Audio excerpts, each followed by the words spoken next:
नमस्कार विद्यार्थी मित्रांनो, विदर्भ आय एस अकॅडमीच्या ऑनलाईन प्लॅटफॉर्मवर पुन्हा तुमचं सहर्ष स्वागत आहे. मी अंकुश अब्रुक. आता येत्या आपल्या कंबाईन ग्रुप बीच्या परीक्षेकरिता चालू घडामोडी हा अत्यंत महत्त्वाचा विषय आहे. त्यातीलही आर्थिक चालू घडामोडी ह्या तर अत्यंत महत्त्वाच्या आहेत, ज्याच्यामध्ये आकडेवारी कव्हर केलेली असते. आणि तीच आकडेवारी त्याचबरोबर जो 2024चा आपला अर्थसंकल्प झालेला आहे, आर्थिक पाहणी झालेली आहे महाराष्ट्राची आणि भारताची, याचे सुद्धा जे काही मुद्दे आहेत ते आपण या लेक्चरमध्ये कव्हर करण्याचा प्रयत्न केलेला आहे. चला तर मग सुरू करूया. पहिला जो टॉपिक आहे आपला तो काय दिसत आहे आपल्याला की IMP आर्थिक घडामोडीमध्ये नीती आयोगाच्या सुधारणा. बघा, आता भारतामधली जी महत्त्वाची थिंक टँक आहे ती आहे नीती आयोग. आता या थिंक टँकमध्ये जर आपल्याला बोलायचं झालं तर नीती आयोगाची स्थापना सर्वांनाच माहीत असेल मे बी की 1 जानेवारी 2015ला ही झालेली आहे. 2015ला झाली. आता याची घोषणा 2014 मध्येच झाली होती, परंतु याच्यामध्ये विद्यार्थी मित्रांनो काही महत्त्वाचे काय असतात, सदस्य असतात. बघा, याच्यामध्ये काही महत्त्वाचे सदस्य असतात. सदस्य म्हणजे काही पूर्णवेळ सदस्य असतात, तर काही अर्धवेळ सदस्य असतात, काही निमंत्रित सदस्य असतात. आता बघा, पूर्णवेळ सदस्य कोण बनलेला आहे? VK सारस्वत हे पूर्णवेळ सदस्य बनलेले आहेत. आता VK सारस्वत हे नेमके कोण आहेत? बघा, VK सारस्वत हे भारताचे एक शास्त्रज्ञ आहेत, ज्यांनी काम केलेलं आहे. चांगल्या प्रकारचे तज्ज्ञ व्यक्ती आहेत. प्राध्यापक रमेश चंद यांचं जर नाव बघितलं आपण नीती आयोगावर, हे पूर्णवेळ सदस्य बनलेले आहेत. पुनर्रचना त्या प्रकारची करण्यात आली याची. आता हे जे आहेत हे कृषी क्षेत्रातील तज्ज्ञ आहेत, लक्षात घ्या. डॉक्टर VK पॉल यांचा जर आपण अभ्यास केला तर हे आरोग्यशास्त्रातील प्रमुख आहेत. कोविडमध्ये खूप चांगले काम यांनी केलेले आहेत, काही योजना यांनी राबवलेल्या आहेत VK पॉल यांनी. आणि अरविंद वीरमानी, विद्यार्थी मित्रांनो चारही लोकांचे. अरविंद वीरमानी म्हणजे काय, तर हे अर्थतज्ज्ञ आहेत भारताचे. तर अशा प्रकारे हे 4 व्यक्ती नीती आयोगावर काय बनलेले आहेत, पूर्णवेळ सदस्य बनलेले आहेत. विद्यार्थी मित्रांनो, नीती आयोग एक घटनात्मक आयोग नाही, तुम्हाला माहित आहे. घटनात्मक आयोग नाही, तर वैधानिक आयोग सुद्धा नाही, लक्षात घ्या. वैधानिकही नाही आणि घटनात्मकही नाही, दोन्ही प्रकारचा हा आयोग नाही आहे. परंतु या आयोगाचं महत्त्व म्हटलं सर्वोच्च आहे. भारतासाठी योजना बनवणे, खास करून दीर्घकालीन योजना बनवण्याचं काम हा थिंक टँक करत असतो. ओके, आता बघा, मग याचे अध्यक्ष कोण असतात? अध्यक्ष सर्वांनाच माहित आहे, याचे अध्यक्ष नेहमी पंतप्रधान असतात. कोण असतात? भारताचे पंतप्रधान. परंतु सध्या जर आपण या ठिकाणी बघितलं तर सध्या आपल्याला 2 गोष्टी या ठिकाणी दिसून येतील की सध्या याचे साधारणतः अध्यक्ष जरी PM असले तरी उपाध्यक्ष कोण आहेत? सुमन बेरी हे काय आहेत? उपाध्यक्ष आहेत, सुमन बेरी. आणि त्याचबरोबर याचे जे CEO आहेत, लक्षात घ्या, CEO हे कोण आहेत? ते हे आपल्याला BVR सुब्रमण्यम हे दिसून येतात. पहिले उपाध्यक्ष आपल्याला अरविंद पनगडिया दिसतात. बघा, अरविंद पनगडिया जे होते हे 2015ला काय बनले होते? पहिले अध्यक्ष बनले, उपाध्यक्ष बनले होते नीती आयोगाचे, जे आता 16व्या वित्त आयोगाचे काय आहेत? अध्यक्ष आहेत. ओके, तर अशा प्रकारे ह्या काही गोष्टी आपल्याला या ठिकाणी ध्यानात ठेवाव्या लागतील. सोबत विद्यार्थी मित्रांनो, आपण जर बघितलं की याचे हे तर झाले आपले पूर्णवेळ सदस्य. आता अर्धवेळ सदस्यांचे नावं सुद्धा आपल्याला माहीत असले पाहिजेत, कारण अर्धवेळ सदस्य सुद्धा विचारले जातात. बघा, आता या ठिकाणी जर आपल्याला बोलायचं झालं तर हे साधारणतः पदसिद्ध सदस्य आपण यांना म्हणूया. पदसिद्ध सदस्यांच्या बाबतीत जर आपल्याला बोलायचं झालं तर 4 लोकांचे नावं, ज्यांना जे पद भेटणार त्या अनुषंगाने ते घेतले जातात. बघा, पहिला मुद्दा जर आपण या ठिकाणी बघितला तर आपल्याला काय दिसणार की अमित शहा हे आपले काय आहेत, तर पदसिद्ध आहेत, जे गृहमंत्री आपण मानतो, यांना हे पद त्या प्रकारचं देण्यात आलेलं आहे. ओके, त्याच्यानंतर शिवराज सिंग चौहान, बघा, शिवराज सिंग चौहान जे आहेत हे आपले कृषी मंत्री आहेत, यांना सुद्धा पद जे आहे पदसिद्ध हे सदस्य असणार आहेत. निर्मला सीतारामन अर्थमंत्री आहेत आपल्या, ओके, त्यांना सुद्धा त्या प्रकारचं हे पद देण्यात आलेलं आहे. आणि राजनाथ सिंग हे आपल्याला जे काही संरक्षण मंत्री दिसून येतात, हे 4 पद, ज्या 4 पदावर जो व्यक्ती असेल ते नीती आयोगाचे ऑटोमॅटिकली काय बनणार आहेत? सदस्य बनणार आहेत. अशा प्रकारे 4 नावं तुम्हाला पदसिद्ध मध्ये ध्यानात ठेवायची आहेत. आणि आता जे नीती आयोगाची बैठक पार पडलेली आहे विद्यार्थी मित्रांनो, ही नवी दिल्लीला पार पडलेली आहे जुलै साधारणतः 2024 मध्ये. आणि यामध्ये आपण एक टार्गेट ठेवलेलं आहे. तुम्हाला हे जर विचारलं तर हा करायचं, विकसित भारत @1947. बघा, हा एक अत्यंत महत्त्वाचा थीम आहे, अत्यंत महत्त्वाची थीम आहे, ज्याच्यामध्ये काय बोलण्यात आलं, विकसित भारत @1947, मग @1950 वगैरे वगैरे तुम्हाला विचारलं जाऊ शकते. 47 करायचं आहे. नीती आयोगाने हे दीर्घकालीन योजना मांडलेली आहे, ज्याच्यामध्ये आपल्याला विकसित भारताचं स्वप्न आपण पाहिलेलं आहे, जे कधी पूर्ण करायचं आहे? 1947 पर्यंत पूर्ण करायचं आहे. सध्या आपण विकसनशील अर्थव्यवस्था आहोत. Okay, clear. चला पुढे वळूया. हा पॉईंट तुम्हाला कळलेला असेल तर पुढच्या टॉपिकवर जायचं आहे आपल्याला. आणि तो पुढचा टॉपिक काय आहे बघा, तर साधारणतः आपण जर या ठिकाणी बघितलं तर नीती आयोग हा तर एक महत्त्वाचा आयोग आहेच, सोबत काही आकडेवारी सुद्धा पाहायची आहे. बघा आता आपण बोलूया FDI वर विद्यार्थी मित्रांनो. FDI म्हणजे काय? Foreign direct investment. आता फॉरेन डायरेक्ट इन्व्हेस्टमेंट ही फार महत्त्वाची असते आपल्या देशामध्ये. एकंदरीत जर बघितली तर जागतिक गुंतवणूक अहवाल 2024, आता बघा जागतिक गुंतवणूक अहवाल 2024 नुसार जर आपण गेलो, जागतिक म्हणजे साधारणतः जगाचा हा इन्व्हेस्टमेंट इंडेक्स आहे, आणि याच्यानुसार जर आपण बघितलं की जगामध्ये FDI फॉरेन डायरेक्ट इन्व्हेस्टमेंट कोण्या देशामध्ये सर्वाधिक आलेला आहे, म्हणजे FDI सर्वात जास्त 2023 मधील गुंतवणुकीच्या बाबतीत जर बोलायचं झालं तर भारतामध्ये साधारणतः हा 43% होता. ओके, आणि आता बघा हा 2023 ला 43% होता, 2022 ला हा 49% होता. म्हणजे भारताचा जो FDI आहे हा 2023-24 मध्ये तुलनात्मक दृष्ट्या जर अभ्यास केला 2022च्या तर तो कमी झालेला आहे. ओके, आणि जगामध्ये सर्वात जास्त FDI कोण्या देशांचा आहे तर जगामध्ये सर्वात जास्त FDI आहे 1 नंबर अमेरिका, 2 नंबर चीन, 3 नंबर सिंगापूर आणि 4 नंबर हाँगकाँग. म्हणजे जगामध्ये सर्वात जास्त FDI फॉरेन डायरेक्ट इन्व्हेस्टमेंट कोण्या देशांमध्ये येतो तर 1 नंबर करायचा आहे तुम्हाला अमेरिका. ओके, 2 नंबर चीन, 3 नंबर सिंगापूर, 4 नंबर हाँगकाँग. विद्यार्थी मित्रांनो याच क्रमांकामध्ये मग भारत कितवा आहे? याच क्रमांकामध्ये भारत आता 15वा बनलेला आहे FDI येण्याच्या बाबतीत. आणि 2022 मध्ये जर बघितलं तर आपला क्रमांक कितवा होता? 8वा होता. कितवा होता? 8वा. तर अशा प्रकारे यामध्ये FDI काय असतो लक्षात घ्या. फॉरेन डायरेक्ट इन्व्हेस्टमेंट म्हणजे नेमकं काय तर फॉरेन डायरेक्ट इन्व्हेस्टमेंट एक अशी संकल्पना आहे विद्यार्थी मित्रांनो ज्याच्यामध्ये साधारणतः सर्व गुणातून भारतामध्ये परकीय चलन येते. भारतामध्ये काय येते? परकीय चलन. आणि परकीय चलन हे अत्यंत महत्त्वाचं आहे. ज्या देशामध्ये सर्वाधिक परकीय चलन असेल त्या देशामध्ये महत्त्वाच्या गोष्टी म्हणजे काय, तो देश समृद्ध राहतो, त्या देशाला कोणत्याही प्रकारची आयात निर्यात करण्यामध्ये अडचण जात नाही. आणि FDI येणे म्हणजे भारत हा सक्षम बनणे एक प्रकारचा आहे. रोजगारही वाढतो, साऱ्याच गोष्टी वाढतात. आता FDI च्या माध्यमातून देशात काय येते? परकीय चलन येते. लक्षात घ्या. मग परकीय चलनाच्या बाबतीत जर आपण क्रम पाहिला की सर्वात जास्त परकीय चलन बाबा कोण्या कोण्या देशांमध्ये आहे तर सर्वात जास्त परकीय चलन होल्ड करणारा पहिला देश विद्यार्थी मित्रांनो तो चीन आहे. कोण आहे? चीन. आणि जो भारत आहे भारताचा क्रमांक आहे 4था. ध्यानात ठेवा कोणता आहे? 4था भारताचा क्रमांक आपल्याला दिसून येतो FDI धारण फॉरेन डायरेक्ट इन्व्हेस्टमेंट नाही सोडून परकीय चलन धारण करण्यामध्ये भारताचा 4था क्रमांक या ठिकाणी दिसून येतो. आता परकीय चलन कशामध्ये ठेवले जाते? परकीय चलन RBI कडे ठेवले जाते. लक्षात घ्या.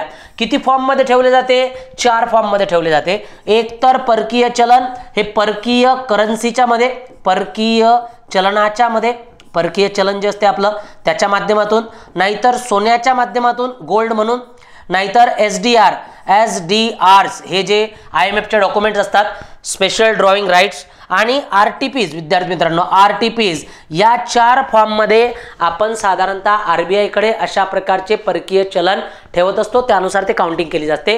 पण सध्या आपला क्रमांक कितवा आहे विद्यार्थी मित्रांनो? आपला क्रमांक 15वा आहे. आणि अशा प्रकारचे संपूर्ण आपल्याला या ठिकाणी दिसून येते.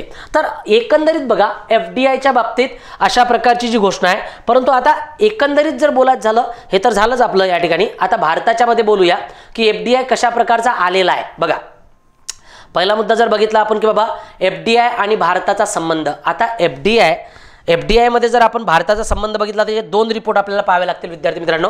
एक RBIचा रिपोर्ट आपल्याला पाहावा लागेल आणि दुसरा रिपोर्ट पाहावा लागेल आपल्याला त्या प्रकारचा औद्योगिक संस्थेचा, व्यापाराचा म्हणजे कोणाचा? DPIITचा रिपोर्ट आपल्याला पाहावा लागेल, जे एक त्या प्रकारचं औद्योगिक व्यापार संबंध संघटन आहे. त्यांनी आपल्याला जो रिपोर्ट दिलेला आहे त्याच्यानुसार जर आपण विचार केला तर भारतामध्ये सर्वात जास्त FDI कुठून आले बाबा? तर भारतामध्ये सर्वात जास्त FDI येणारं जे देश आहे 2024च्या बाबतीत तो ठरलेला आहे सिंगापूर. कोण ठरलेला आहे? सिंगापूर. नंबर 1 भारतामध्ये FDI येण्याचा. मी येण्यासाठी हे सिंबॉल वापरत आहे. ओके.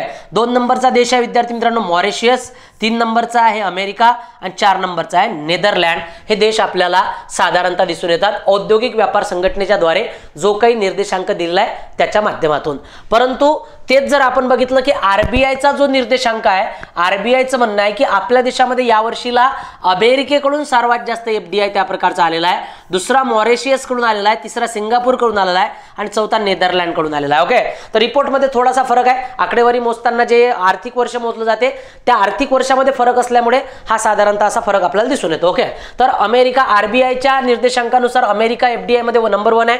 तर या ठिकाणी त्या प्रकारच्या औद्योगिक संस्थेनुसार जर आपण बघितलं तर साधारणतः सिंगापूर नंबर 1 वर आहे. ओके, आता बघा सिंगापूर या ठिकाणी आपल्याला दिसते सर्वात जास्त राज्यानुसार जर एफडीआय कोणा राज्यात आला असेल तर ते महाराष्ट्र अव्वलवर आहे विद्यार्थी मित्रांनो.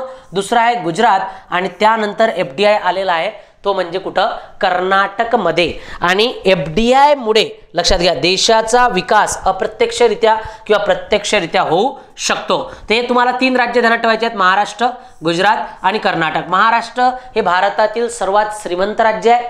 सोबतच महाराष्ट्र भारतामध्ये सर्वात जास्त कर भरणारं राज्य आहे. ओके, साधारणतः 39% कर फक्त एकटं महाराष्ट्र भरते आयकर पुऱ्या भारतामधून, म्हणून महाराष्ट्राचं नाव अव्वल येणे गरजेचंच आहे. सॉफ्टवेअर बघा क्षेत्रामध्ये कोणत्या क्षेत्रामध्ये एफडीआय आला तर सॉफ्टवेअर आणि सेवा या क्षेत्रामध्ये सर्वात जास्त एफडीआय आलेला आहे. फॉरेन डायरेक्ट इन्व्हेस्टमेंट आलेली आहे. तर क्षेत्र सुद्धा महत्त्वाचे असतात. ज्या क्षेत्रामध्ये एफडीआय आलेला आहे तो आपल्याला कळला पाहिजे. आता बघा एफडीआय जो भारतात आहे, भारताचा अभ्यास जर आपण केला तर एफडीआय मध्ये 1991 पासून एलपीजी झाल्यापासून आपण फॉरेन डायरेक्ट इन्व्हेस्टमेंट जगासाठी काय केलेली आहे, ओपन पॉलिसी केलेली आहे. त्यामुळे भारतात आता बऱ्याचशा क्षेत्रांमध्ये 100% एफडीआय सुरू झालेला आहे. ते क्षेत्र तुम्ही इकडे वाचून घ्याल जेणेकरून आपली रिवाइज होईल. चालेल, चला मग आता पुढच्या टॉपिककडे जाऊया. एफडीआय तुम्हाला समजलेला आहे. तर विद्यार्थी मित्रांनो काही क्षेत्र आणखी असतात ज्याच्या माध्यमातून आपल्याला व्यापाराची भागीदारी दिसून येते. बघा व्यापार हा एक महत्त्वाचा कन्सेप्ट आहे. ज्या वेळेला तुम्हाला जेव्हा आपण व्यवहार तोल आणि व्यापार तोल हे जे टॉपिक अभ्यासत असतो, व्यवहार तोल आणि व्यापार तोल या टॉपिकनुसार जर आपण बघितलं तर आपल्याला 2 गोष्टी दिसून येतील. जगाचा जो ट्रेड आहे, जगाचा ट्रेड कसा चालतो बघा त्याच्या माध्यमातून बोलूया आपण. आता बघा व्यापाराची भागीदारी, सर्वाधिक व्यापार आपला कोण्या देशासोबत सध्या चालू आहे, सर्वात जास्त व्यापार. आता सर्वात जास्त व्यापार म्हणजे काय, आयातही त्या देशासोबत चालू आहे आणि निर्यातही त्या देशासोबत चालू आहे, याला म्हणतात एकंदरीत व्यापार. फक्त आयात चालू असेल तर त्याला आपण फक्त काय म्हणणार, आयात इम्पोर्ट म्हणणार किंवा फक्त एक्सपोर्ट म्हणणार. परंतु दोन्ही मोजल्या त्याला टर्नओव्हर म्हणू शकतो एका भाषेत आपण. दोन्ही मोजल्या तर सर्वाधिक कोणता देश 1 नंबरवर आहे तर विद्यार्थी मित्रांनो अमेरिका 1 नंबरवर होता, मी आता सांगत आहे. चीनने त्याची बाजी मारलेली आहे. चीन हा 1 नंबरवर पोहोचलेला आहे भारतासोबत व्यापार करण्यामध्ये, म्हणजे आयात निर्यातीमध्ये तो आपल्याला अव्वल स्वरूपाचा दिसून येतो. एकंदरीत 2 नंबरवर विद्यार्थी मित्रांनो अमेरिका आहे. बघा मी या ठिकाणी बोलत आहे व्यापार. व्यापार हा विद्यार्थी मित्रांनो वस्तूंचा म्हणत आहे मी. कशाचा म्हणत आहे, वस्तूंचा. वस्तूंच्या सेवांच्या व्यापाराच्या बद्दल चीन 1 नंबरवर आहे, अमेरिका त्या प्रकारचा 2 नंबरवर आहे, चीन हा 3 नंबरवर आहे आणि रशिया हा 4 नंबरवर आहे. आणि वस्तूंच्या बाबतीत म्हणतो, सेवांच्या बाबतीत जर मला बोलायचं झालं तर सेवांमध्ये आपण सर्वात जास्त निर्यात कोणाला करतो, तर सेवांमध्ये आपण सर्वात जास्त निर्यात अमेरिकेला करतो. लक्षात घ्या, तर अमेरिकेला आपण सेवांच्या बाबतीत सर्वाधिक निर्यात करत असतो. आणि एकंदरीत जर बोलायचं झालं, एकंदरीत पूर्ण जर व्हॅल्यू आपण काढली व्यापाराची तर त्यामध्ये आपल्याला मात्र हा चीन 1 नंबरवर दिसून येतो. चीन, अमेरिका, यूएई आणि रशिया यावर प्रश्न येऊ शकतो. आता बघा वर्ल्ड ट्रेड आउटलुक याच्यानुसार जर गेलो आपण, WTO नुसार जर गेलो तर WTOचा रिपोर्ट काय म्हणतो, WTOचा रिपोर्ट म्हणतो की जागतिक व्यापारामध्ये भारताचे जे प्रमाण आहे हे तुम्हाला पाठांतर करून घ्यायचे आहे. याचा सिंगल प्रश्न तुम्हाला येऊ शकतो. काय म्हणायचं आहे की भारताचा जो क्रमांक आहे जागतिक व्यापारामध्ये हा सुरुवातीला 1.5% पर्यंत असायचा.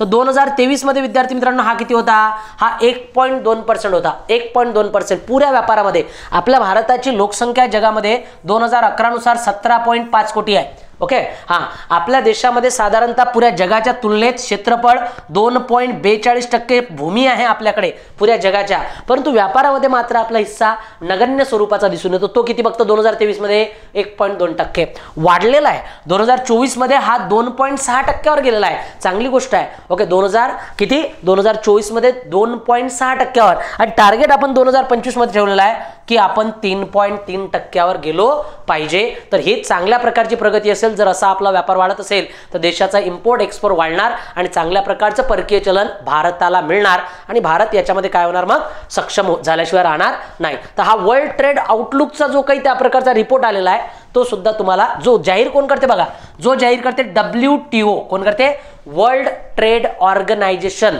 आणि ही जी WTO नावाची संघटना असते बघा, WTO नावाची संघटना जी आहे ती कशावर निर्धारित आहे, तर ती आहे ओपन फ्री ट्रेड. बघा कशावर आहे, फ्री ट्रेड. म्हणजे सर्वांनी काय केलं पाहिजे बाबा, फ्री ट्रेड केला पाहिजे. आणि तुम्हाला विचारलं WTO बाबतीत, तर WTO ची स्थापना करायची विद्यार्थी मित्रांनो 1995 करायची. काय करायची, 1995. आणि त्याच्या आधी मग व्यापारासाठी कोणता करार होता, तर विद्यार्थी मित्रांनो गॅट नावाचा करार होता. कोणता होता, गॅट. याला गॅट 1948 असंही म्हणतात, general agreement for tariff and trade. Okay, trade and tariff. तर अशा प्रकारचा हा एक दिसून येतो तुम्हाला, ज्याच्यामध्ये गॅट नावाचा करार झाला होता ओपनसाठी. तिचेच काही निर्देशांक निघत असतात, त्यातलाच तो आउटलुक एक प्रकारचा निर्देशांक आपला आहे. ओके, चला पुढे बोलूया. व्यापारावर निर्देश त्या प्रकारची ही संघटना करत असते.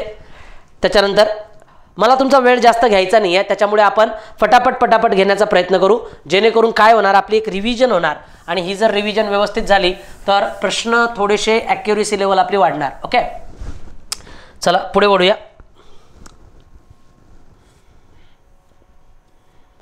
आता बघा, भारत आणि जागतिक व्यापाराच्या बाबतीत मला बोलायचं आहे.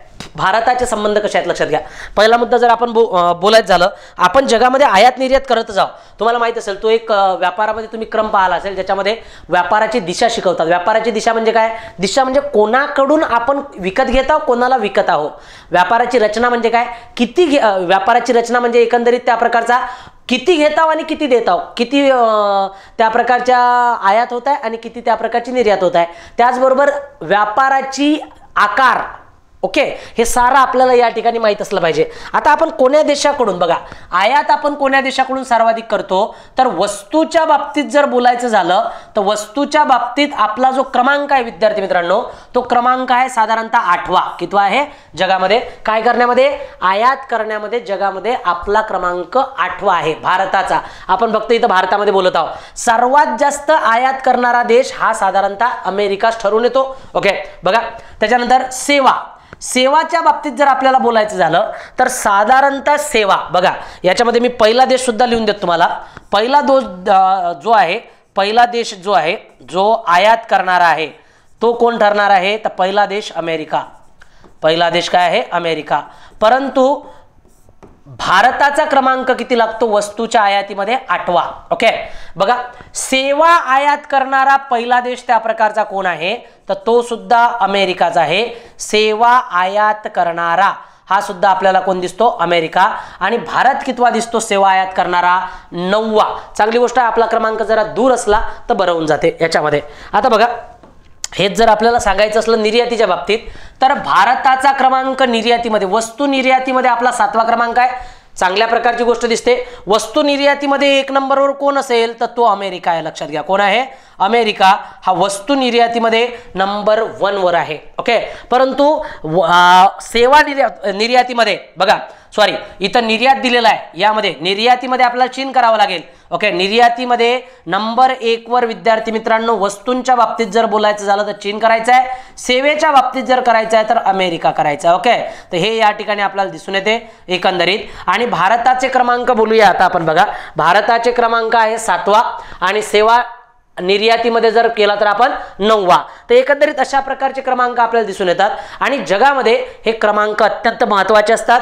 जगामध्ये एक गोष्ट तुम्हाला काय कळलेली आहे, की वस्तूची मग आयात असो की सेवेची आयात असो की त्या प्रकारची याची निर्यात असो सेवांची, याच्यामध्ये अमेरिका अव्वल आहे. फक्त वस्तूच्या निर्यातीमध्ये चीन हा काय आहे, अव्वल नंबरचा दिसून येतो. तर अशा प्रकारे आपल्यासोबत व्यापार करण्यामध्ये चीन अव्वल आहे आणि जगामध्ये निर्यात करण्यामध्ये चीन काय बाबा, अव्वल स्वरूपाचा देश ठरत आहे. ओके, चला त्याच्यानंतर पुढे वळूया. ओके, हे क्लिअर झालं असेल तर आपण पुढे वळूया. याच्यानंतर बघा काही महत्त्वाच्या संकल्पना आणखी येतील विद्यार्थी मित्रांनो. अर्थसंकल्प सगट पाहिजे आहेत आपल्याला आजच्या लेक्चरला जास्तीत जास्त. आता बघा एक त्या प्रकारचा हा कन्सेप्ट आहे जो आर्थिक घडामोडीचा यावर्षीचा जरा चर्चेतील मुद्दा ठरणार आहे. ओके, कोणता, NDB ही जी आपली ब्रिक्सची न्यू डेव्हलपमेंट बँक आहे. न्यू डेव्हलपमेंट बँकमध्ये काय आहे की नवीन सदस्य देश कोण झालेला आहे बाबा, तर तुम्हाला विचारलं की ही काय आहे बाबा, NDB काय आहे, तर ध्यानात ठेवायची ही एक ब्रिक्सची बँक आहे विद्यार्थी मित्रांनो. ब्रिक्स नावाची आपली जी संघटना आहे ज्याच्यामध्ये ब्राझील, रशिया, ओके, याच्यानंतर जर आपण बघितलं तर इंडिया, त्याच्यानंतर चायना आणि साऊथ आफ्रिका हे जे 5 देश आहेत आता तर वाढलेले आहेत सदस्य, लक्षात घ्या, संस्थापक देश आहेत. आणि त्या देशांनी एक बँक स्थापित केलेली आहे ज्याची कल्पना मांडण्यात आली होती. ध्यानात ठेवा, कल्पना मांडली होती भारताने.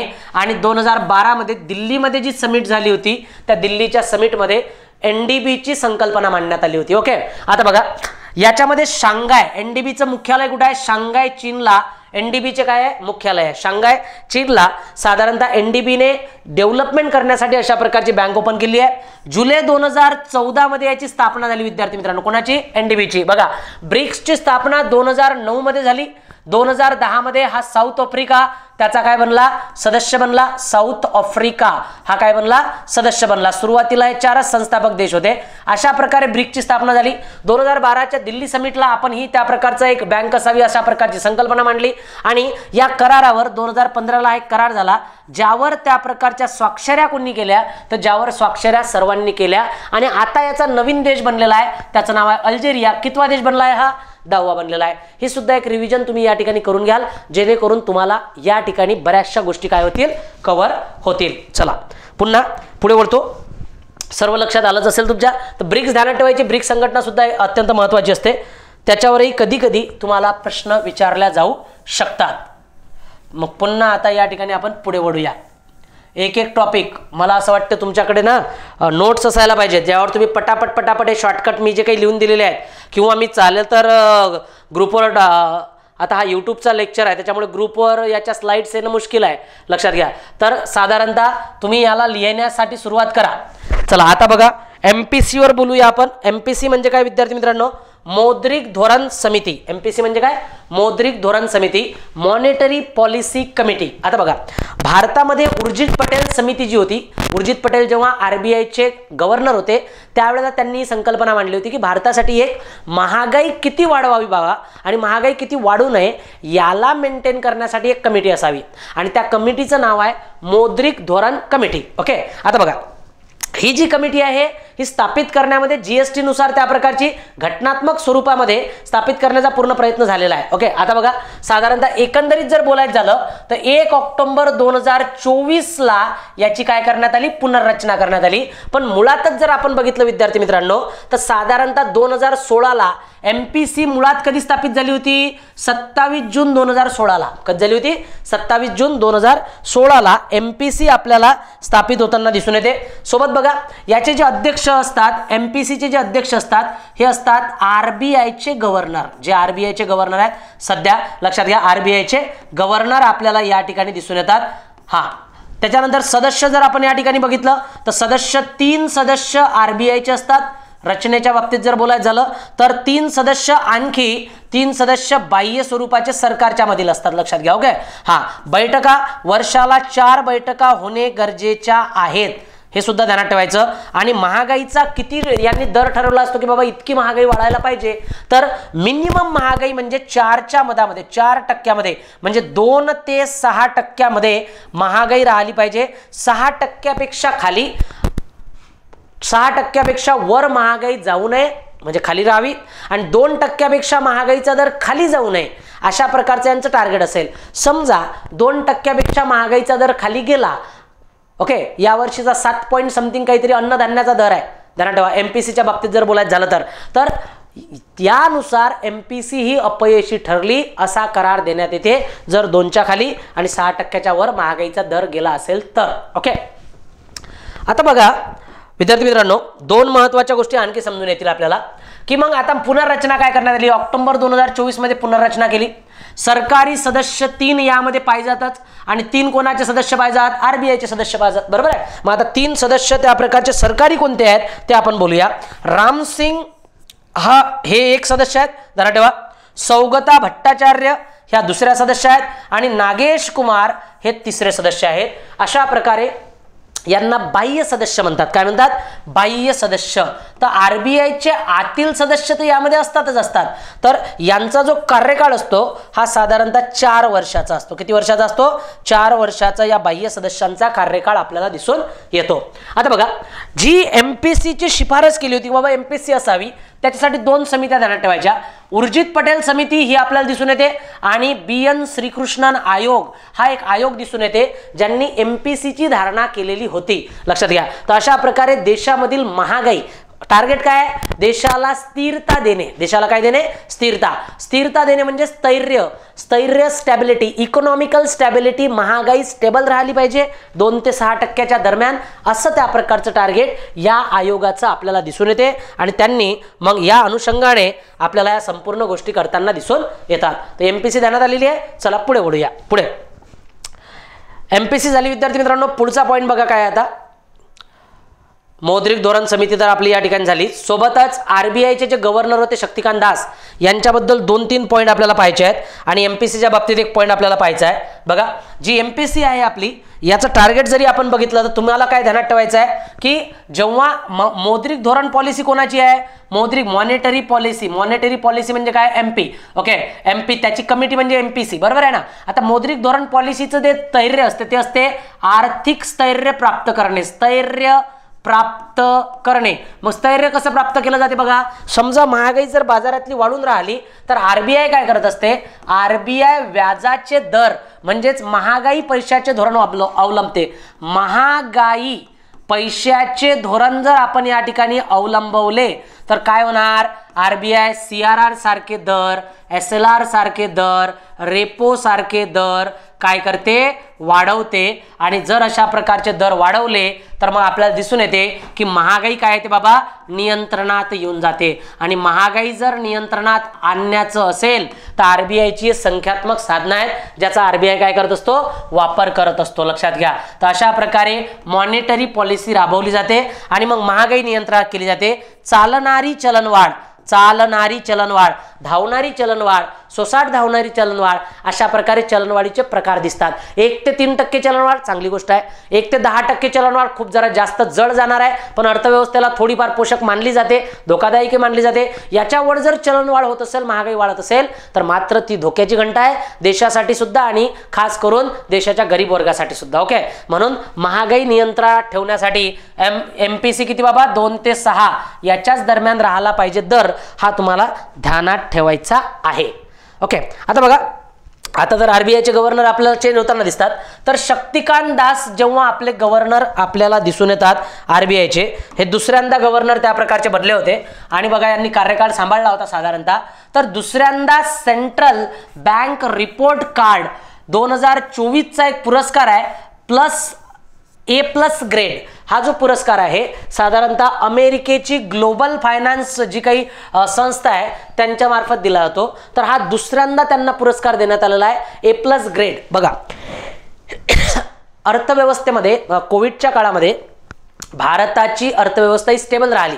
जगाच्या अर्थव्यवस्था खिडमिडल्या पण भारताची अर्थव्यवस्था स्टेबल राहिली, कारण भारताची अर्थव्यवस्था ही साधारणतः कृषी क्षेत्रावरही 18-19% निर्भर आहे. त्याच्यामुळे भारताचं कृषी क्षेत्र स्टेबल होतं आणि बाकीचे क्षेत्र त्या प्रकारचे डगमगले होते, खास करून सेवा क्षेत्र. ओके, त्यामुळे जगाची अर्थव्यवस्था कोलमडली पण भारताची कोलमडली नाही. अशा प्रकारे आपल्याला म्हणून शक्तिकांत दास यांना अमेरिकेने पुरस्कार दिलेला आहे, अमेरिकेच्या ग्लोबल फायनान्स पुरस्कार दिलेला आहे. A+ ग्रेड हा पुरस्कार त्यांना मिळालेला आहे. म्हणून शक्तिकांत दास यांचं नाव तुम्हाला विसरायचं नाही. चला पुन्हा, हा सुद्धा एक इकॉनॉमिकल अत्यंत महत्त्वाचा प्रश्न तुम्हाला या ठिकाणी दिसून येतो.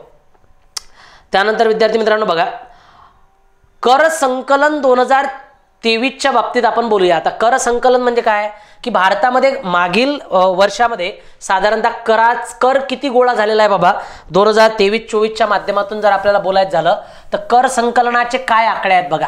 हे मी तुम्हाला अर्थसंकल्पातही शिकवणार आहे आणि याच्यामध्ये सांगणारच आहे.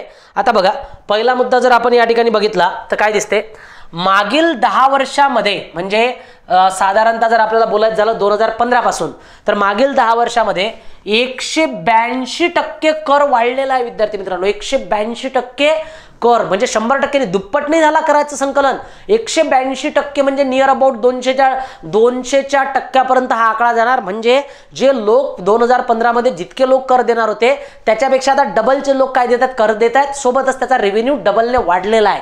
ओके, प्रत्यक्ष कर जर आपण बघितलं तर याच्यामध्ये 56.72% हा प्रत्यक्ष कर आहे. डायरेक्ट टॅक्स जो आपला आहे लक्षात घ्या, DTTC जो मध्ये जो येतो साधारणतः, तर डायरेक्ट टॅक्स हा किती आहे 56.72%. ज्याच्यामध्ये कोणते दोन महत्वाचे कर येतात, तर ज्याच्यामध्ये महत्वाचा आहे तो एक आयकर ध्यानात ठेवा, आणि दुसरा आहे तो कंपनी कर ज्याला आपण कॉर्पोरेट टॅक्स म्हणतो. तर हे जे दोन कर याच्यामध्ये येतात यांच्या माध्यमातून सर्वात जास्त उत्पन्न प्रत्यक्ष करामध्ये आहे 56%च्या आसपास. ओके, बघा अप्रत्यक्ष कर जो आहे भारतामध्ये, अप्रत्यक्ष कर हा 43.28% आहे. आणि हा कुठे येतो बाबा, सर्वात जास्त अप्रत्यक्ष कर कोणता आहे आपला, तर GST आहे. आणि या GSTच्या माध्यमातून मोठ्या प्रकारचा फंड रेव्हेन्यू हा भारताला मिळत असतो. ओके, तुम्हाला विचारलं प्रत्यक्ष कर सर्वात जास्त की अप्रत्यक्ष, तर प्रत्यक्ष करायचा. Okay, direct tax. सर्वाधिक कर देणारे राज्यांच्या बाबतीत जर बोलायचं आपल्याला, प्रत्यक्ष कर देणारे म्हणजे आयकर देणारे खास करून जर आपण बोललो प्रत्यक्ष करांच्या बाबतीत, तर कंपनी कर म्हणा की मग आयकर म्हणा, हे कर देणारा पहिलं राज्य आहे विद्यार्थी मित्रांनो, ते आहे महाराष्ट्र. सर्वात जास्त कर देणारं राज्य कोणतं, तर महाराष्ट्र हे सर्वात जास्त कर देणारं आहे, ज्याला म्हणतो आपण 39% कर नुसतं महाराष्ट्र देते पुऱ्या भारतामध्ये. बरं बघा, महाराष्ट्र 39% कर देते. मग दुसऱ्या क्रमांकावर कराचा जो रेशो बघितला ना आपण, तर दुसऱ्या याच्यावर फक्त कर्नाटक आहे. आणि किती टक्के आहे, 12%. म्हणजे पहिल्या नंबरच्या पहिला जो कर आहे साधारणतः हा आपल्याला त्याच्या तिप्पट कर दिसून येतो. ओके, हा तर 12 याच्यामध्ये 12×3=36, त्याच्याही पेक्षा आपल्याला हा मोठा कर दिसून येतो जो महाराष्ट्राचा आहे. सर्वात जास्त महाराष्ट्रातून कर जातो. त्याच्यानंतर दिल्लीचा आहे विद्यार्थी मित्रांनो 10.4%. अशा प्रकारे साधारणतः आपल्याला एवढं मोठं कर संकलन कुठून दिसते, महाराष्ट्र, कर्नाटक आणि दिल्लीमधून. हे प्रत्यक्ष कराची काय बाबा आकडेवारी आपल्याला या ठिकाणी कळते. तर हे सुद्धा एक महत्त्वाचा फॅक्टर आहे जो आपल्याला या ठिकाणी काय करावं लागेल, ध्यानात ठेवावा लागेल. चला पुन्हा वळूया पुढे. आकडेवारी लिहून घेतली असेल किंवा मला असं वाटतं याचा फोटो काढता येईल तुम्हाला, है ना. तुम्ही जर व्हिडिओ पॉज केला आणि त्याच्यानंतर त्याचा स्क्रीनशॉट वगैरे काढून घेतला, त्याचा निघत असेल ना. हां, चला पुढे. ॲपवर तर नाही आहो आपण, यूट्यूबवर आहो, त्यामुळे आपल्याला हे सुद्धा होणार.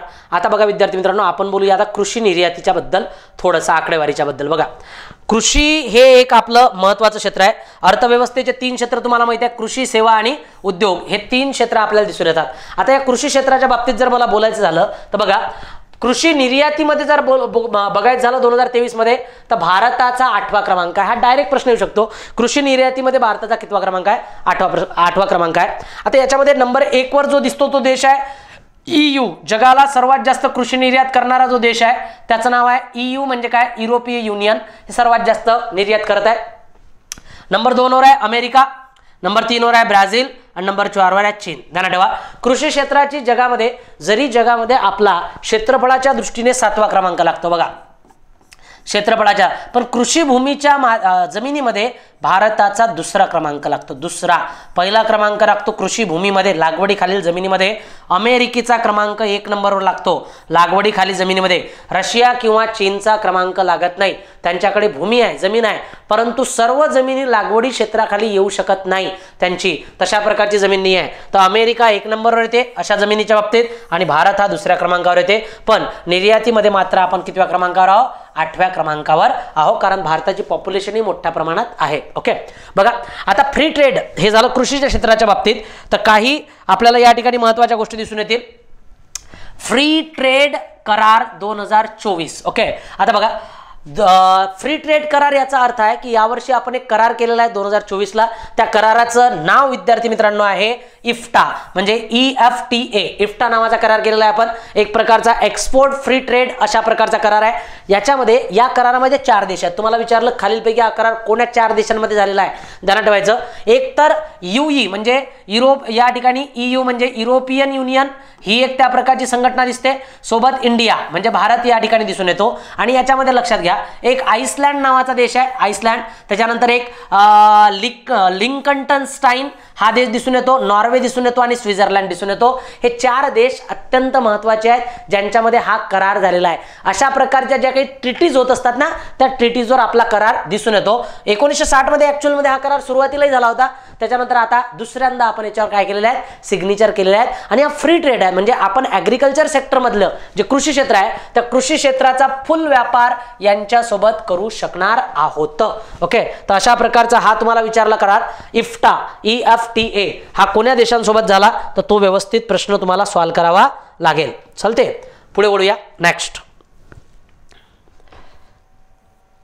विद्यार्थी मित्रांनो, लेक्चर तुम्हाला खरंच जर चांगल्या प्रकारे आवडला, तुमच्या फायद्याचा झाला, तर नक्की त्या प्रकारचं प्रोत्साहनात्मक कमेंट्स टाकायला विसरत जाऊ नका, जेणेकरून शिक्षकांना त्यांच्या माध्यमातून प्रोत्साहन मिळेल. ओके, चला बघा, आता आपल्याला दिसते की नवीन 16वा वित्त आयोग हा एक अत्यंत महत्त्वाचा आयोग आहे.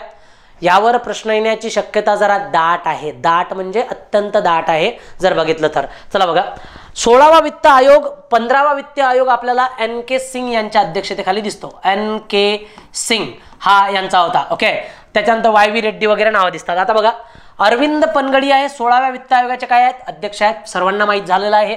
ओके, पण हे नाव तुम्हाला बिलकुल ध्यानात ठेवायचं आहे, ज्याचं नाव आहे ऋत्विक रंजन पांडा. विद्यार्थी मित्रांनो, ऋत्विक रंजन पांडा जर आपण बघितलं तर हे या आयोगाचे सचिव आहेत. ओके, खूप महत्त्वाचं नाव आहे, यांच्यावर प्रश्न येऊ शकतो. राज्यसेवा 2018ला NK सिंग यांच्यावर प्रश्न आला होता, पूर्ण आयोग त्याचा आणि त्याचे सचिव विचारले होते. अहवाल विद्यार्थी मित्रांनो कधी देणार आहेत, तर 31 ऑक्टोबर 2025ला यांचा अहवाल सबमिट होणार आणि मग त्याप्रमाणे 2026 पासून हा आयोग काय होणार, लागू होणार. ओके, बघा आता मग याच्यामध्ये अध्यक्ष आणि 4 सदस्य अशी याची रचना असते. कोणाची, साधारणतः वित्त आयोगाची. आणि तुम्हाला माहित असेल वित्त आयोग हा एक घटनात्मक आयोग आहे, ज्याचं कलम आपल्याला या ठिकाणी दिसून येते. बाबा कलम किती, कलम 280 नुसार राष्ट्रपती दर 5 वर्षासाठी, किती वर्षासाठी, दर प्रत्येक 5 वर्षासाठी एक वित्त आयोग नेमत असतात. ओके, हा जो काही डिस्ट्रीब्युशन आहे, जो काही कराचा डिस्ट्रीब्युशन आहे, राज्यांना अनुदानित प्राप्त करून देण्यासाठी हा आयोग मुख्य कार्य करत असतो. 4 सदस्य कसे राहतात बघा बरं.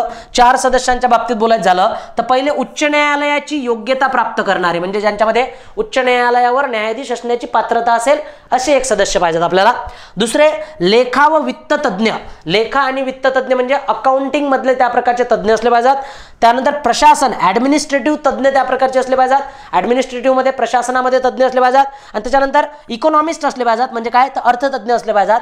अशा प्रकारच्या 4 अभियोग्यता यांच्यामध्ये असणं गरजेच्या आहेत. आणि मग त्या आधारावरच आपण आता यांचे 4 सदस्य पाहूया. जसं आपण हे 2 नावं पाहिलेले आहेत, ऋत्विक रंजन पांडा सुद्धा पाहिलाय, अरविंद पनगडिया, जे आपल्याला नीती आयोगाचे पहिले उपाध्यक्ष सुद्धा दिसून येतात. चला बघा, यानंतर जर आपल्याला बोलायचं झालं तर एक महत्त्वाचा मुद्दा की याचे मग सदस्य कोण कोण आहेत. आता याचे विद्यार्थी मित्रांनो सदस्य बघा, हा एक महत्त्वाचा मुद्दा आहे आपला. सदस्यांच्या बाबतीत जर बोलायचं झालं तर याचे 4 सदस्य तुम्हाला ध्यानात ठेवायचे आहेत. एक अजय नारायण झा, बघा अजय नारायण झा तज्ञ आहेत. हे सारेच्या सारे जर व्यक्ती आपण बघितले तर हे आपल्याला काही पूर्ण वेळ आणि एक यामधले आपल्याला अर्धवेळ सदस्य दिसून येतील.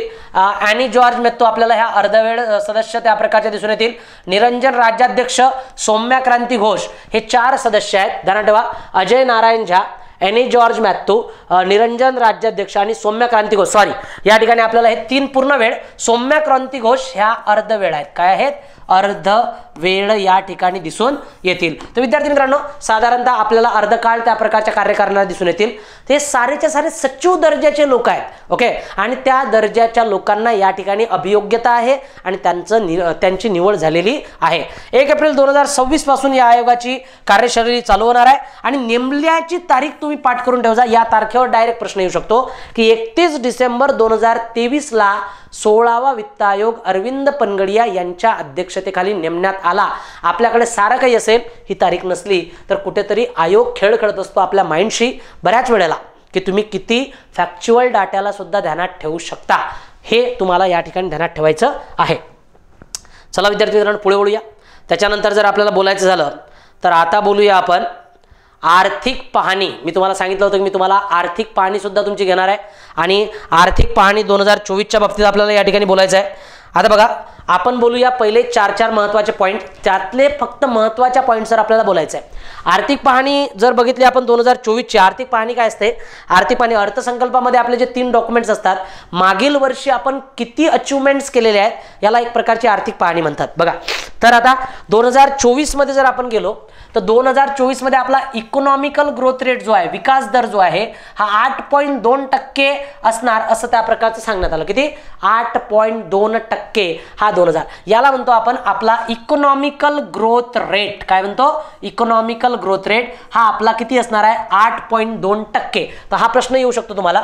2025चा अंदाज जो आहे आपला हा असणार आहे 6.5% ते 7.1%. म्हणजे विद्यार्थी मित्रांनो काय असते समजा बघा, जर मागील वर्षी आपलं इन्कम एक पुऱ्या देशाचं 100 रुपये असेल आणि यावर्षी ते इन्कम 100 त्या प्रकारचं 18 रुपये झालं असेल, लक्षात घ्या 18 रुपये जर झालं असेल, अशा प्रकारे 118 रुपये जर या ठिकाणी झालं असेल तर याचा अर्थ आपण किती % वाढलेला? 18% वाढलेला, म्हणजे 18% GDP वाढला असं आपण म्हणत असतो. सेम आपल्याला विकास दर सुद्धा किती वाढलेला आहे आपल्या देशाचा?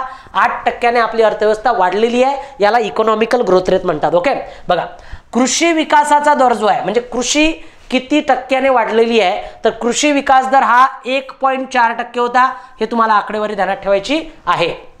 त्यानंतर बघा अन्न धान्य महागाई. आता अन्नधान्य महागाई म्हणजे काय? अन्नधान्याचा CPI म्हणा, CPI that is a consumer price index जो असतो. अन्नधान्याचा CPI जर आपण बघितला तर हा 7.5% इतक्याने वाढलेला आहे. 7.5% ने महागाई वाढलेली आहे. आणि MPC मध्ये तुम्हाला जस्ट मी सांगितलं आहे की MPCचं टार्गेट किती असते बाबा?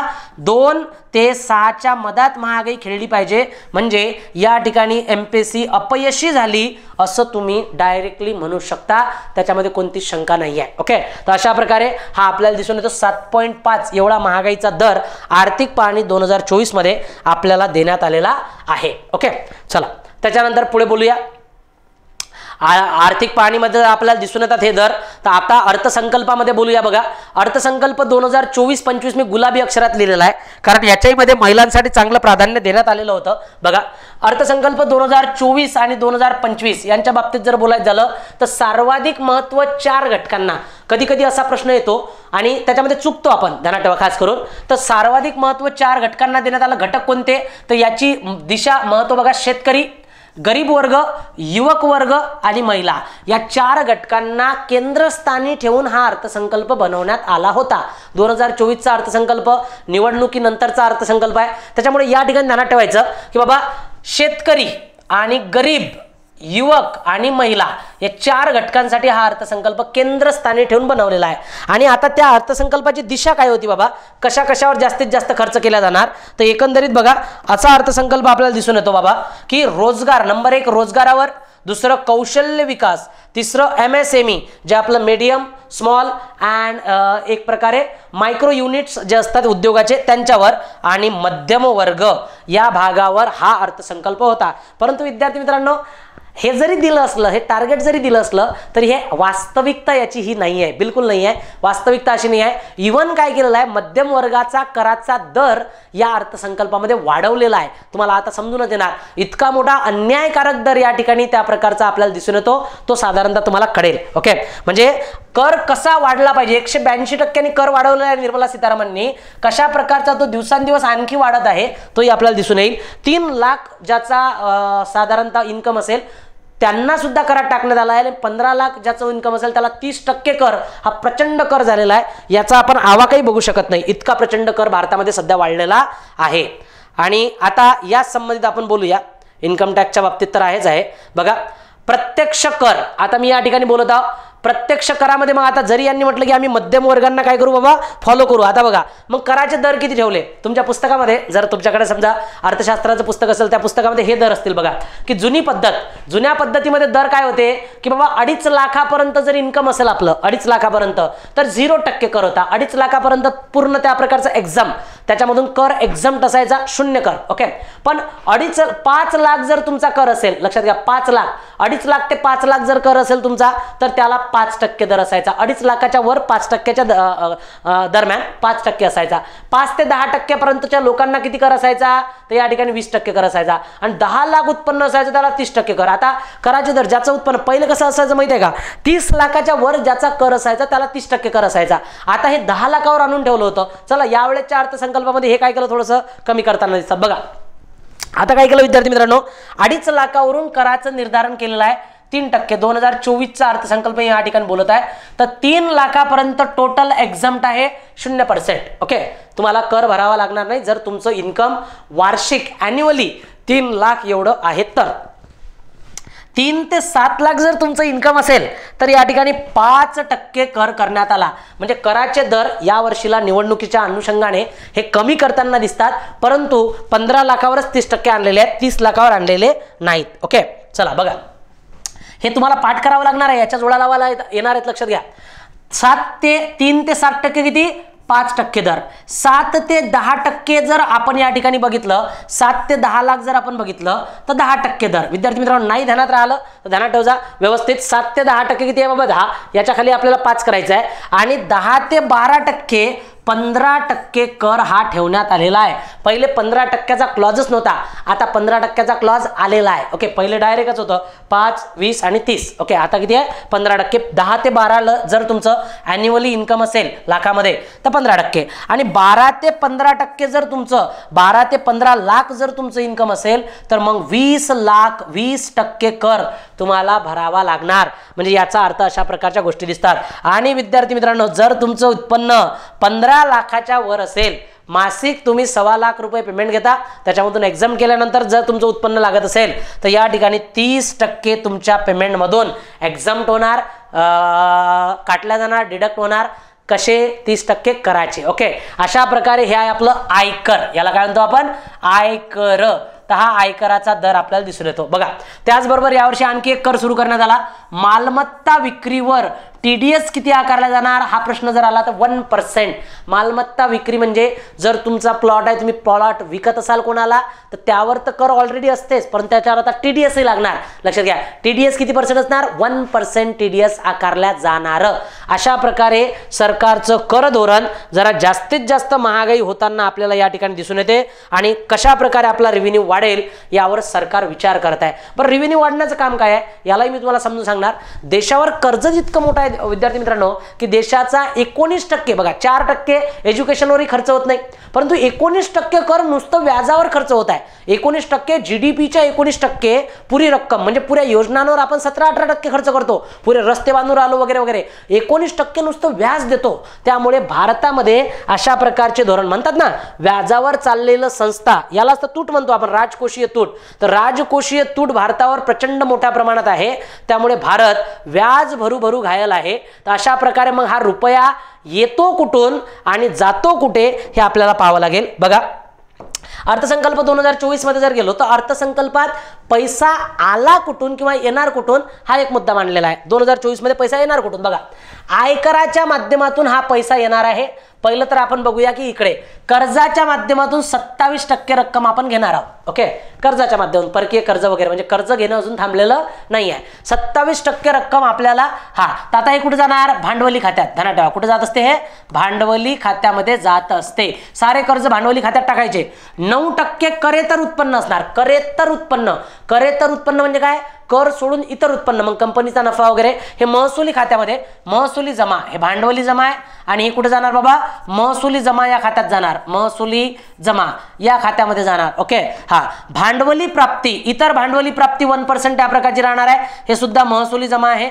ओके, भांडवल विकून त्या प्रकारची नाही आहे तर त्या प्रकारची भांडवलाची जमा आहे, तर ही सुद्धा महसुली जमामध्ये जाणार. अशा प्रकारे ह्या गोष्टी आपल्याला येतील. आता बघा, हे सुद्धा महसूल आहे, हा सारा महसूलच आहे आपला. आयकर किती टक्के येणार बाबा, इन्कम टॅक्स 19%. किती, इन्कम टॅक्स 19%. त्याचबरोबर GST किती, GST 18% येणार. कंपनी कर किती, 17% आणि सीमा शुल्क 4%. तर सर्वात मोठे कर बघा भारतामधले, आयकर 19%, GST 18% आणि कंपनी ज्याला आपण भांडवली कर किंवा कॉर्पोरेट टॅक्स म्हणत असतो तो किती येणार बाबा, 17%. अशा प्रकारे रुपया येणार आहे भारतात 2024-25 ला. ओके, आणि तो मग जाणार कसा, खर्च कुठं होणार, तोही पाहणं गरजेचं आहे ना. मग आता आला तर खरी रुपया, तो आता खर्च कुठं होणार? तुम्ही खर्चाची आकडेवारी बघा, तुम्हाला थोडासा याच्यामध्ये समजून येईल की बाबा अर्थसंकल्प नेमके मांडतात कसे आणि त्याचा खर्च कोणत्या वाट्यावर होतो. ओके, आज तुम्हाला थोडासा याच्यामध्ये स्लाइड सुटल्यामुळे त्रास होत असेल, हरकत नाही, त्याच्याबद्दल क्षमा असावी याच्यामध्ये. ओके, बघा तो पांढऱ्या ज्या स्लाइड्स आहेत त्या प्रकारच्या मदत येत आहेत. चला, हरकत नाही. बघा आता राज्यातील कराचा वाटा रुपया जाणार कसा, बघा रुपया जाणार कसा 2024-25 मध्ये हा रुपया जाणार कसा आहे, सर्वाधिक खर्च कुठं होणार? तर राज्यातील करातील त्या प्रकारचा जो वाटा आहे, म्हणजे राज्यांना अनुदानांच्या स्वरूपात जो वाटणार आहोत आपण कराचा हिस्सा, तो किती असणार आहे? 21% एवढा राज्यांना वाटावा लागणार आहे. 21%. ओके, हां. त्याच्यानंतर बघा की व्याज, नुसतं कर्जावरचं व्याज जे आहे, ज्याला आपण काय म्हणत असतो विद्यार्थी मित्रांनो? प्राथमिक तूट. ओके, फक्त व्याज म्हटलेलं आहे आपण. तर ही जी व्याज आहे ना, हे 19% आहे भारताच्या GDPच्या 19%. खूप मोठा आकडा आहे, फुगलेला आकडा त्या प्रकारचा व्याजाचा. आता बघा पेन्शनवर किती खर्च होतो? 4% फक्त. आता तरी पेन्शन बंद करा या प्रकारच्या योजना आणतात, याच्यातून काटकसर करू दे, यामधून काटकसर करणं गरजेची आहे ऍक्च्युअल मध्ये सरकारने, परंतु विकासासाठी सरकार यामधून आपल्याला काटकसर, नोकऱ्या कमी करू दे वगैरे वगैरे अशा प्रकारचे धोरण आणत असते, जेणेकरून सरकारची काटकसर होणार. पेन्शन 4% वर खर्च होतो विद्यार्थी मित्रांनो. बघा पुरस्कृत योजना ज्या असतात, ज्या योजना सांगितलेल्या आहेत त्या 8% मध्ये येतात. पुरस्कृत योजना, मोठ्या योजना वेगळ्या.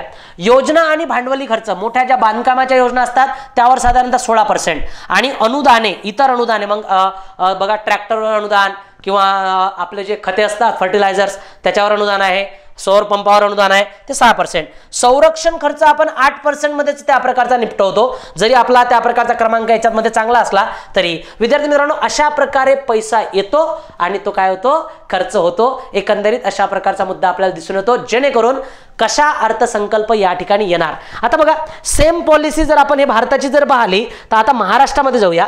महाराष्ट्रामध्ये कसं आहे बघा, महाराष्ट्राचे 2-4 पॉईंट आपल्याला पाहिजे आहेत या साधारणतः अर्थसंकल्पामध्ये. तर अर्थसंकल्प 2024चा जो एक प्रचंड महत्वाची योजना आहे, ज्याच्यावर प्रश्न येण्याची दाट शक्यता असेल, ती आहे PM आवास योजना, जी 2015ला सुरू झाली होती. कोणती? PM आवास योजना. कधी सुरू झाली होती? 2015ला.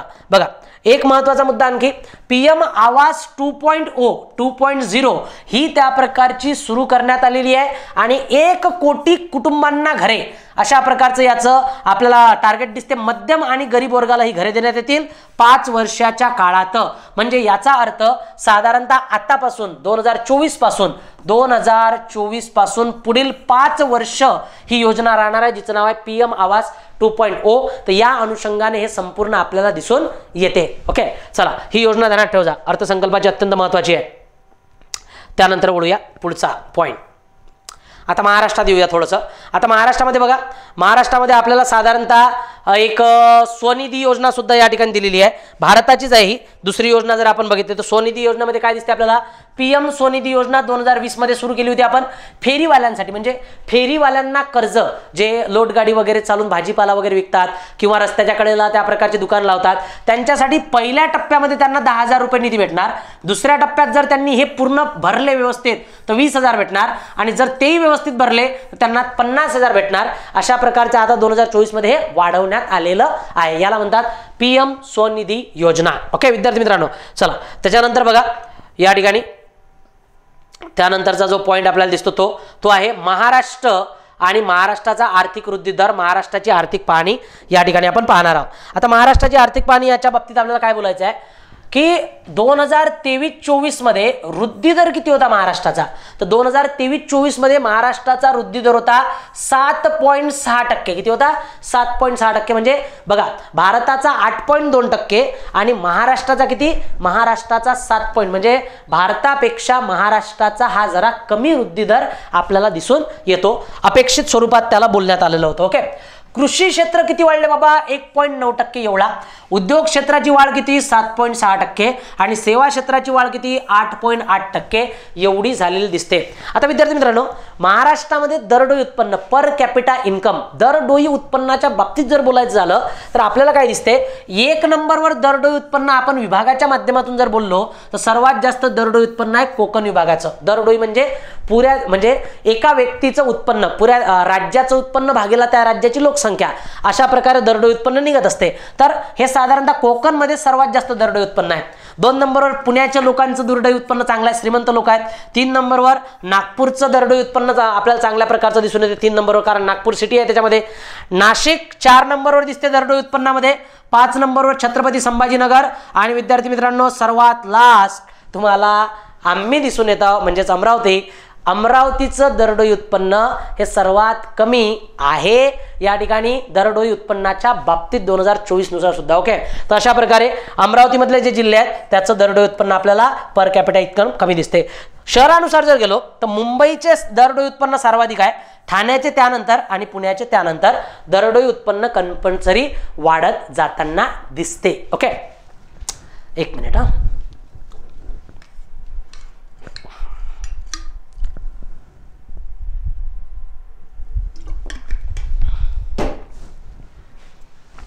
नेक्स्ट